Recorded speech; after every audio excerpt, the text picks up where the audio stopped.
All right, in the last portion of today's lecture, we're going to talk about something a little different. We're going to go away from these classic models that try to represent the probability of the next state given the current state in action, and talk about something called successor representations. Now, this part of the lecture is a little bit more advanced, and it really does deviate a little bit from the mainstream in model-based RL, but I wanted to tell you about these ideas because I do think they're quite interesting, and they might give you some ideas for final projects or more generally directions where model-based RL could go in the future.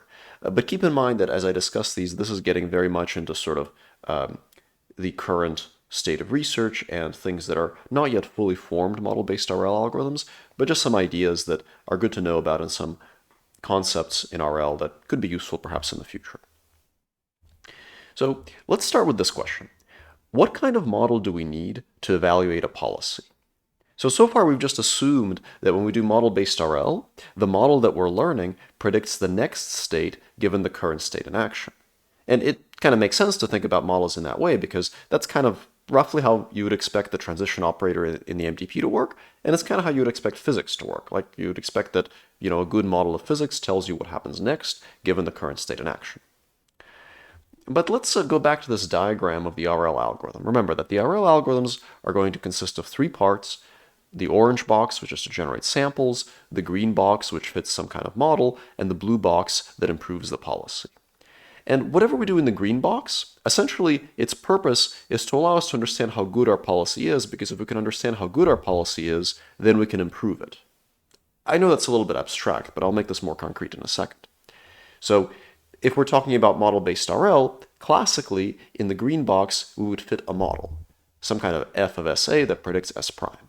And then in the blue box, we would use either planning or the algorithms we discussed in the previous parts to improve the policy. So really, this makes it, I think, quite clear that the role of the model is really to evaluate the policy. A model is something that under which you should be able to simulate your policy and get back an estimate of the policy's expected return. The expected return is a number, right? That's really all we need from the model, because if you can evaluate it using the model, then you can make it better, right? So there's a variety of ways to make it better, but in the end, as long as you have a way to evaluate the goodness of a policy, that's really the main thing. From there, you can figure out how to get a better policy. So what does it mean to evaluate the policy? Well, it really means computing this quantity, the expected value over the distribution of initial states of the value of the policy in those states. And the value can be defined, I have it defined here, it's the sum, the value at some state st is the sum over all future time steps, gamma to the t prime minus t, times the expected value over the next state under the policy, times the expected value over the action at the next time step of the reward at that next state in action. And for simplicity in this discussion, I'm going to just switch entirely to only state-dependent rewards. So I'll do all the derivations with rewards that depend only on state and not on action. That's just for simplicity so that the notation doesn't get too cluttered. It's very easy to put in the action-dependent rewards at the end because the actions are always just obtained from the policy. But just to keep it simple, let's just say that we're talking entirely about state-dependent rewards, in which case the value function can be written like this, as a sum over all future time steps, gamma to the t prime minus t, expected value under the probability of getting st prime, given that you started in st and then followed your policy, of the reward.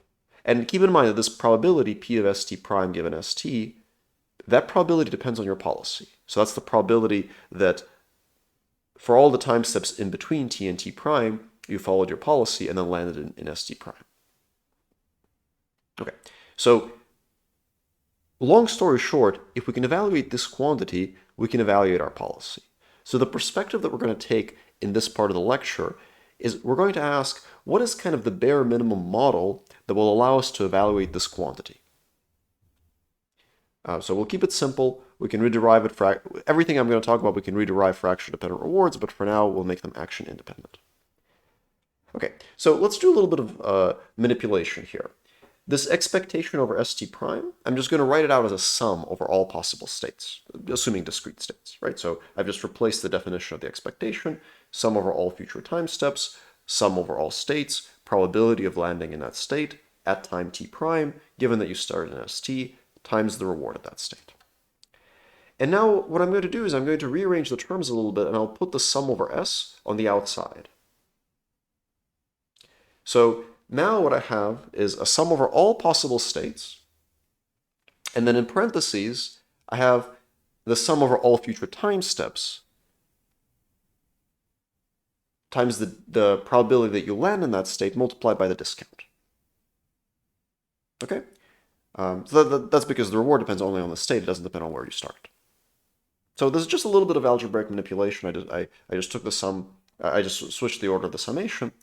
But what this makes clear is that the value function is really a sum over all the states of the rewards of those states multiplied by something that looks like a probability of landing in those states in the future. Okay? And that's the idea we're going to build on. So let's take this equation and let's manipulate it a little bit more. What I'm going to want to do is make this notion explicit. I'm going to want to construct a distribution that I'm going to call the distribution over future states. And it's a distribution that depends on pi. So that's why I'm going to write it as p pi, s future equals s, given st. So s future is a random variable, and the distribution here is basically the probability that you will land in that state at some point in the future, with different points in the future weighted by gamma to a different power. Now, as a little detail, the quantity in parentheses there doesn't actually sum to 1. In order for it to sum to 1, you have to multiply it out front by 1 minus gamma. And if you want an intuition for what p of s future really represents, you can kind of think of it like this. Select a future time step at random from a geometric distribution with parameter gamma. And then evaluate p of st prime equals s given st for the time step t prime that you sampled. And that's a perfectly valid way to interpret the probability of s future. So it's the probability that you will land somewhere in the future where what future means is this gamma discounted distribution over time steps. Another way you could think about it, which is actually equivalent, is that at every time step, you have a probability of 1 minus gamma of terminating. And the probability of s future equals s is the probability that you will terminate in the state s. That's an equivalent interpretation. So if you prefer to think of it as a kind of a more top-down process, you can think of it as sample a time step from the geometric distribution and evaluate the probability of landing in s at that time step. If you want to think of a more kind of dynamical interpretation, you can think of it as every time step you have a 1 minus gamma probability of exiting. What's the probability that you will exit in the state s? These are equivalent and they lead to exactly the same equation. So this equation for p of s future differs from the quantity in parentheses only by this constant 1 minus gamma out front. And that's just to ensure that everything sums to 1 over s. Okay, so I've constructed this distribution, and what that means is that if I have this distribution p pi s future equals s, given st, then I can compute my value at state st as just 1 over 1 minus gamma to get rid of that constant, times the sum over all states of p pi s future equals s, given st, times r of s. We can use a little bit of linear algebra if we define a vector mu pi st as a vector of length equal to the number of states, where every entry in mu pi st is just p of s future equals the state corresponding to that entry. So this is the definition of the ith entry. So mu pi I st is the probability that s future equals I given st. And then you can define a vector r, which is a vector that contains, with length equal to the number of states, that contains the reward for every state. Then the value function is just 1 over 1 minus gamma times the inner product between mu pi st and r. Okay, so we've written out the value function in this very concise way. And what this suggests to us is that if we want to evaluate a policy, all we really need is to construct this mu pi vector. You can think of this mu pi as a kind of model. Mu pi is independent of the reward, but, and this is very important, it is not independent of the policy. And that's why I always put the policy as a superscript. Mu pi does depend on the policy, unlike the one-step model, but it does not depend on the reward. So you can think of it as a kind of model, a kind of multi-step model. Essentially, mu pi predicts where you will land, not at the next time step, but over this discounted future distribution of time steps. So this mu pi is called a successor representation. and it was first introduced in this paper called Improving Generalization for Temporal Difference Learning. And the successor representation is a very interesting object. You can think of it as a kind of hybrid between a value function and a model. Because just like a model, it predicts future states, but like a value function, it's a discounted average.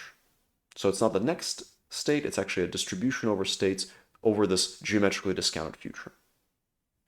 So it's independent of rewards, but not independent of policies, and you can recover value functions for a particular reward as an inner product between the successor feature, the successor representation vector and the reward vector. In fact, successor representations turn out to obey a Bellman equation. And that's actually fairly straightforward to note just from looking at the definition. It becomes pretty clear that the probability that you will land in a particular state is basically 1 minus gamma times the probability that you're in that state right now, which is just 1 if you're in that state and 0 otherwise, because ST is not random, ST is an input, plus gamma times the probability that you will land in it in the future from the next state. So the expectation here is over the action you will take now and the state that you will land in at time t plus 1, and within the expectation is just the same mu I evaluated as t plus 1. So this is a kind of Bellman equation. You can think of it as a Bellman backup with a pseudo reward given by this delta function. So the pseudo reward is 1 minus gamma times delta st equals I. And remember, the 1 minus gamma is just a constant out front. So really the important thing is that the reward is just 1 for the state I, basically for the dimension of mu that you're learning, and 0 everywhere else. And in practice, since you would want to learn every entry in mu, you would use a vectorized backup. So for the 0th entry, it would be delta st equals 0. For entry 1, it would be delta st equals 1, etc., etc. So you would learn that whole vector all at once. So you would have these vector-valued Bellman backups, and you can do things like value iteration with this and recover these mu's. So this is an object that you can train. It's a kind of a model, and if you can train it, then you can recover the value function for any reward you want for that policy. And if you can recover the value function for a particular policy, you can improve that policy. But before talking about how all that works, there are a few issues that we need to address. So one issue is that it's not necessarily clear if learning successor representations is easier than just running model-free RL. And I'll discuss a little bit later on how in some cases you can get a little bit of benefit, but this is in general kind of a big question. So we've in some sense simplified the kind of model we need, but we might have gotten ourselves into a situation where training this type of model might not be any easier than just running model-free RL if we already know the reward function. The second issue is that it's not clear how to scale this to large state spaces. So as I've described this vector mu needs to have one entry for every possible state. And if your states are like images in an Atari game, the number of possible states could be enormous. It's also not even clear if this is well defined for continuous state spaces, because for continuous state spaces, that delta function st equals I will always be 0. Like your probability of randomly landing in a very specific state is always 0. That's why I use densities rather than probabilities for continuous variables. So for continuous state spaces, we'll need to have kind of a density version of this rather than a probability version, and that will also be a little bit more elaborate. But let's first talk about how to scale this to large state spaces, and then from there we'll discuss a little bit how this can actually give us a little bit of benefit over standard model-free RL. Okay, so for this we need to talk about something called successor features. So for a successor representation, if you can learn these vectors mu pi as a function of st, then you can recover your value function as an inner product. Take the vector mu pi st, basically the probability of landing in all future states given you start in st, and take a dot product of it with the vector of all rewards. But of course these vectors might be really huge, so you probably don't want to construct them. So instead of constructing these vectors, what if we construct their projections onto some basis? So let's say that we're given some features. Maybe our features are phi. What does phi represent? Well, maybe phi represents some basis of images. Maybe it represents some hand-designed features, whatever it is, some kind of features. So you have features, and we'll index them as phi j. So phi js is a number, and you can think of phi 1s, phi 2s, phi 3s, phi 4s, etc., phi ns, and that's n features. So each feature is a function over s, and there's n of them. Well, then we could construct what are called successor features, psi st, and these successor features are essentially going to be the projection of mu onto phi. So the jth successor feature at ST is just the sum over all S of mu SST phi JS. Okay? So you're basically going to average over all the states weighted by the feature values of those states. It's the expected value over the states of that feature. You can also write this with linear algebra. If you represent mu as a vector, then psi j of st is just mu st dotted with the vector phi j, where the vector phi j is of length equal to the number of states, with each entry corresponding to that state's feature value for phi j. So it's almost like phi j is like a pseudo reward, and psi j is its pseudo value function. Okay? And you're going to construct many of these things. So now here's an interesting property. If we can express the reward function as a weighted combination of the features phi, so if R of S is equal to the sum over j of phi j of S times some weight wj, or put another way, if R of S is the dot product between the vector of features at state S and some weights w, then it turns out that the value function could be recovered with those same weights w. It turns out that v pi of st is psi pi st dotted with the same w. This is actually quite easy to prove, so all we have to do is first write this dot product out as a sum, so it's a sum over all features j of psi j st times wj, and then we'll just take the definition of psi j up above and plug that in. So psi j is just the inner product of mu and phi j. Now phi j here is now a matrix. It's going to have one row for every possible state and one column for every feature. Okay? Sorry, phi is going to have that. So phi j then is just a vector which corresponds to rows of that matrix. So I've just substituted in the equation for psi up above. And now, of course, mu pi st doesn't depend on j, so I can take mu pi st out. So it's mu pi st transpose times this sum over j of phi jw. But up above, that's exactly how we define the reward. So this product between the phi's and w's is just the reward vector. So this is exactly mu st transpose times the vector of rewards.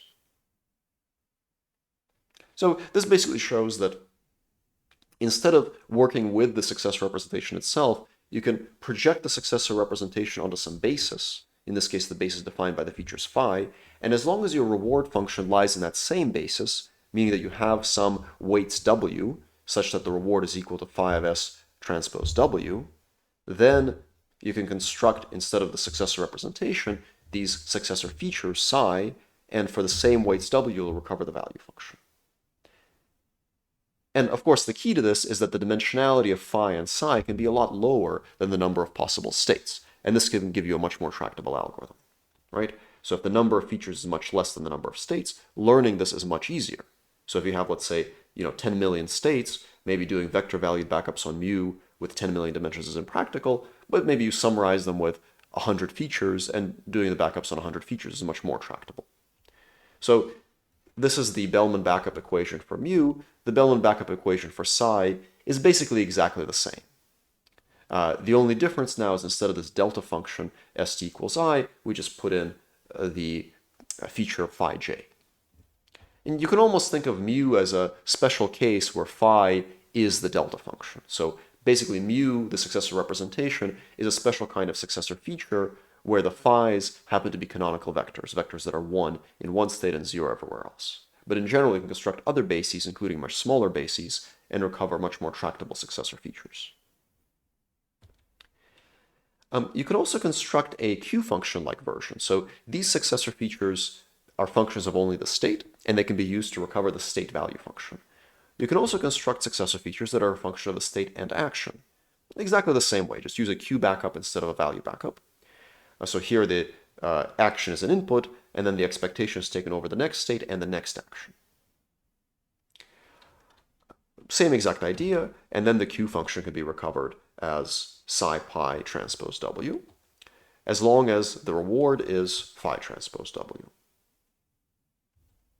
So how can we use successor features? Well, here's one idea. What if we use it to recover a Q function very quickly?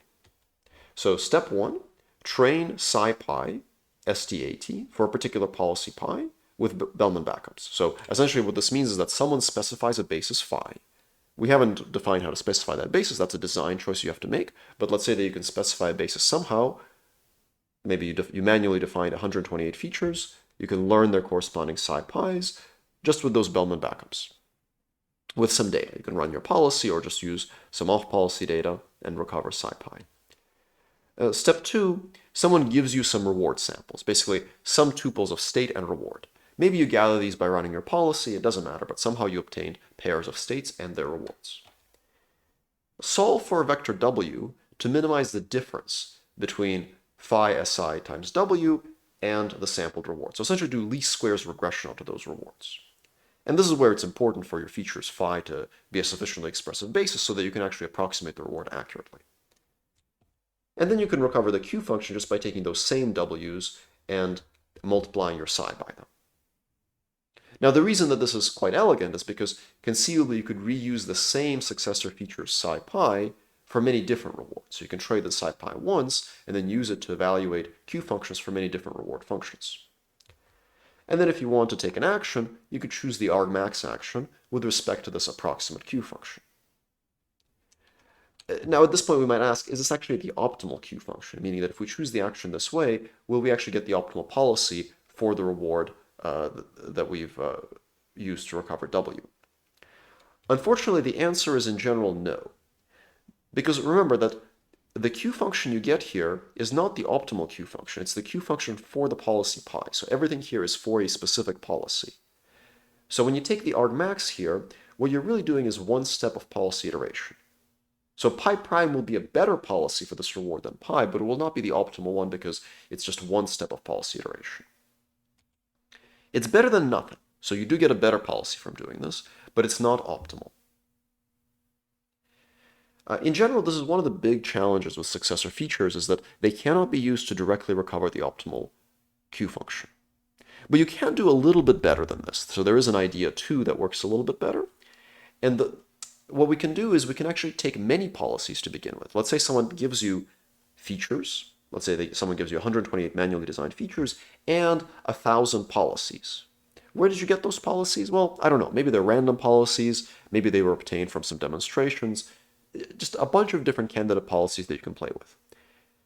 Different policies pi k. For each policy, you will learn a different successor feature, psi pi k. And then, like before, you'll get some rewards, you'll solve for W, and then you'll recover a Q pi k for every policy pi k. And then when it comes time to choose the action, what we'll do is we'll actually take the argmax over the action over the max over the policies for every single state. So for different states, we might pick different policies. The intuition here is that you're finding the highest reward policy in each state.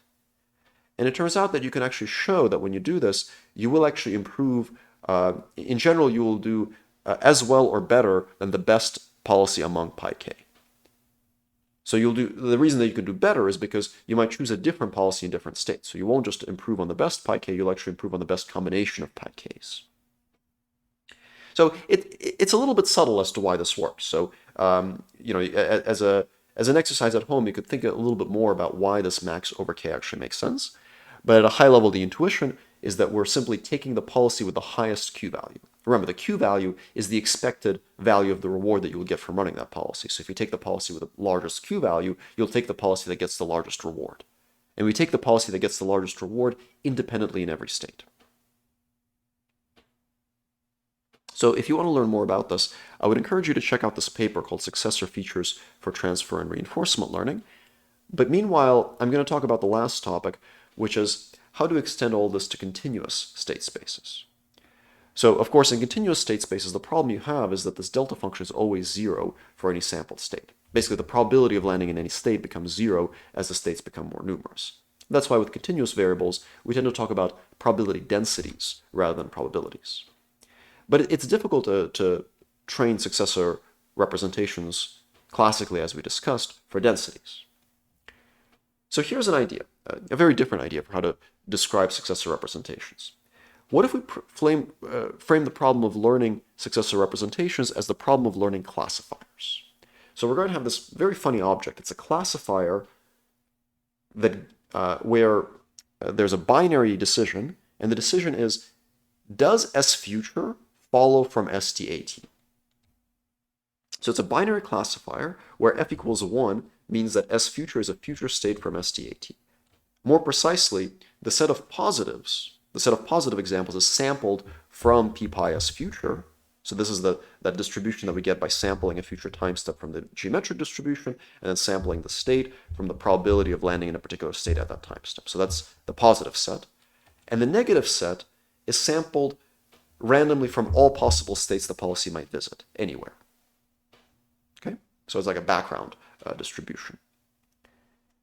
Now we know that the Bayes optimal classifier is given by the probability of a particular tuple from the positive set divided by its probability from the positive set plus its probability from the negative set.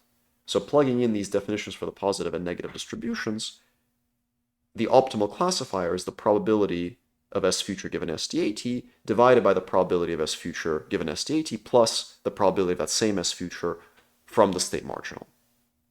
Okay, this is just the definition of a Bayes optimal classifier. So the insight that we're going to use is that it's a lot easier to train this classifier than it is to directly learn p-pi S_future given STAT. But if we can train this classifier, then we can recover p-pi S_future given STAT from that classifier. So here's the classifier for the Bayes optimal classifier for f equals 1. For f equals 0, it's 1 minus that same quantity. So just for completeness, we can write it like this, right? So p of f equals 0 is just the probability from S_future divided by the same denominator. So if you take the ratio of these two classifiers, the denominators cancel out, and you just get the probability of S_future given STAT divided by the probability of S_future. So if you take the ratio and multiply it by p-pi S_future, then you get exactly the quantity we want, p-pi S_future given STAT. And for continuous states, this will give you a probability density. And again, the definition of this probability density is just like before. Sample a random future time step from the geometric distribution, and then evaluate the density of hitting the state S_future at that time step. Now, if we're going to use these quantities to recover things like Q functions, the most important thing to us is the dependence of this quantity on STAT. This p-pi S_future is a difficult quantity to compute, but it's a constant that is independent of AT and ST. So as long as we can train these classifiers, we can recover essentially almost everything we want. There'll be some constant out front that is hard for us to deal with, but that constant, it doesn't matter, for example, if you're maximizing over AT to choose the optimal action for reaching some state, or the optimal action for maximizing some reward. So how do we actually train this classifier? Well, it's actually pretty straightforward. If you can generate on-policy data, we have our definition of the positive distribution and the negative distribution. So d plus is p-pi S_future given STAT, d minus is p-pi S. So we can simply sample a state from p-pi S by running the policy and just choosing random states that the policy visited.